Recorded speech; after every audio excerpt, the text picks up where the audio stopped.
Jason Sosa take the fight inside. And he's going to have to do that. But you know what? Lomachenko has a record that you will look at and say, wait a minute, this guy's not experienced, but he is. And this is going to be really telling the next couple of rounds who really dictates the pace and continue to be mentally focused. Presence or prejudice to Russell if I did not quote what he said. And unlike Laszlo Papp, who never really gave it a go in the pros. And important through this fight, it's going to be a great point. He's not looking for first, no matter how many rounds it goes. Great up and under left by Lomachenko. Momentarily knocked so wind up being that. So power, it just means you got a good beach body to get everybody saying, ooh, ah. Lomachenko putting together some good combinations in round one, landing that excellent left hand.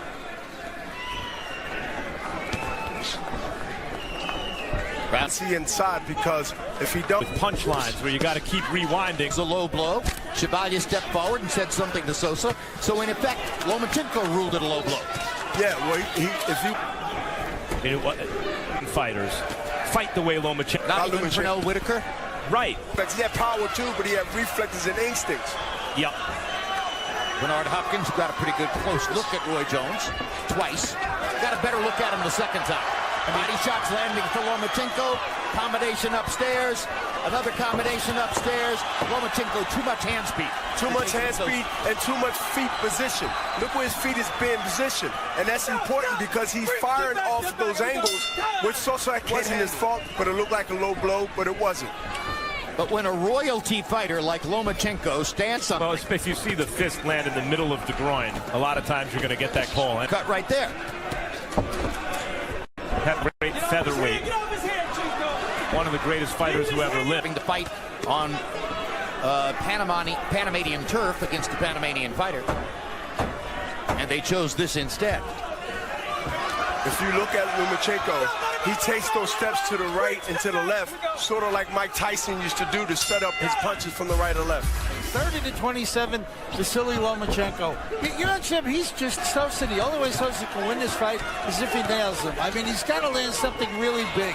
You know, he's trying like heck to land something. Not going to hit him with two in a row. No. The truly great defensive fighters, anyone can get hit. But Lomachenko, it's just really now target practice. And you know what? He's breaking up and representing that position. Look at that move. Just now, 4-5 punch combination, and that's the punch I think he's going to continue to try to slip in there when Sosa comes forward.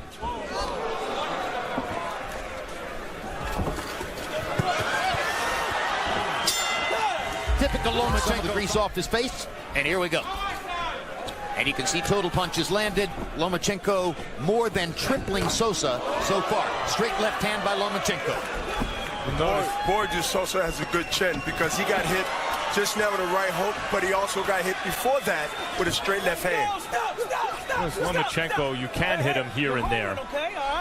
And that's because unlike the great Cuban boxing master Guillermo Rigondeaux, doesn't swing from the fences the way Nassim Ahmed did. Puts him in position to do this. Oh. Tremendous left-hand body shot by Lomachenko. It's the right-hand body shot. That hook to the body took it out of him. Phenomenal. It made him stand still. Sosa he just stands hell out of guys. Never came close to losing. And I'm pretty sure he stopped in Philadelphia Fruit. He got a lot of heart because he's not filling his tank yet. Not yet. That landed. He wanted more. He said, come on. Not a smart way to fight, but he asked for more. Counter when he come in. The really interesting thing about Lomachenko to me is boxing like Lomachenko. He's showing us something new. With the fights that he had on his resume, you would think he'd been around a long time, and he hasn't. And now because Jason Sosa talked trash to him at the end of the last round, Lomachenko is showboating, putting on a show. He's still trying to win the fight. Try to do anything he can do to get back in this fight. Because, you know, Lomachenko's doing the matrix on him. He's throwing 4-5 punches, working. Which is more or less what trainer Raul Rivas told him between rounds. Big movement and accuracy, you must stay close enough where you can also smother them. And by the way, shots. Usually fighters with this volume and precision aren't also this good defensively. At first, Lomachenko was holding out the cape as though he was the matador. quit in Jason Sosa. It's amazing. I just hope that, you know.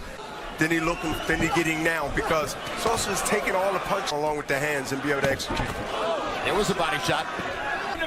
You pin Lomachenko against the ropes, as Sosa did there. You may not like what happens next. Numbers as we go into the 8th round show that Jason Sosa has landed in single digits in all 7 rounds. So it isn't just Lomachenko's offense, which is amazing. It's the defense as well. That Sosa took the bait and decided to take the fight. Any fighter in the world, up to Terrence Crawford, who's who's also a special now. And Sosa, who's weighing in the wing, is really hurt with body shots. He started from the body, left hook, right hand. Man drunk. And he also doing a matrix on him, and he's hitting from every angle. I'll tell you what, Sosa's corner. Well, they're not in there getting hit. Right, sending him out here for this. So it's easy to be brave when you're not getting hit. Kenny Chevalier is 15 seconds to recover from the low blow. And that's not going to be good for Sosa because that rest gives him the chance to recalculate what he was doing. And he's going to go back to the body and come up to the head. These are the kind of fights with Lomachenko's a good but not devastating puncher. Sosa's too game for his own good. He needs to be saved from himself.